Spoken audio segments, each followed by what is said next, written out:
Are you operating a cross-border business between Canada and the United States? Well, what you don't know about Canadian tax laws can cost you time, money, and hassles, which is why I'm going to tell you about a lot of these tax traps that really trip up a lot of U.S. businesses and how you yourself can avoid them. Hey, how are you today? I'm Duncan McPherson, and I'm a CPA in both Canada and the United States. Best of all, I specialize in international taxation and especially these cross-border tax traps. So for more information, check me out at MacTax.com.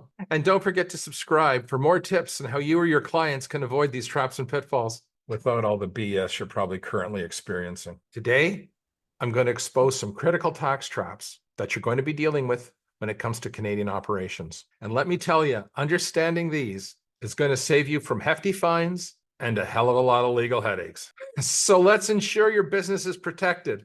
Now let's talk about this first trap, and it's a doozy. Upstream loans from your Canadian subsidiary to your U.S. parent company may be recharacterized as deemed dividends here in Canada. In the USA, upstream loans to foreign parents are usually okay, but in Canada, it's going to be a real quagmire for you. And what you might not know is that this recharacterization actually subjects your intercompany loan to dividend withholding tax just for being a loan, and even if you pay it back the following year. And you misunderstanding this can lead to unexpected tax liabilities, plus interest, plus penalties, which, let's be honest, it's the last thing you want to worry about when you're financing your operations. And let me tell you, the time and hassles are agonizing if you have to deal with this. So at the end of the day, there is no planning. You cannot do upstream loans from a Canadian subsidiary to a U.S. parent, period, end of sentence. So be sure at your end, there are no upstream loans on your Canadian subsidiary's balance sheet. But don't worry, because if this is something you have been inadvertently doing, just reach out to me at themactax.com and we can sort it out together. No problem.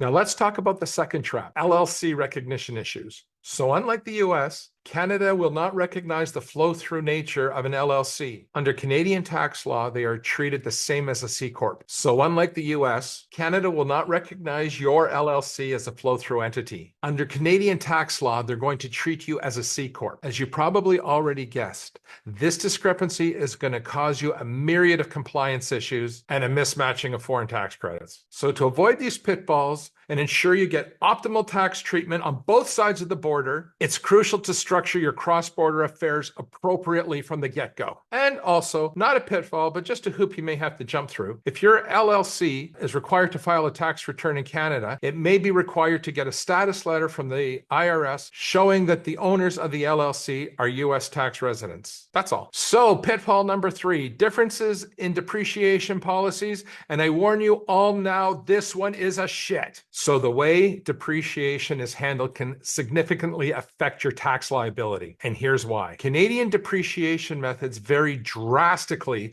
from the methods you're privy to in the United States.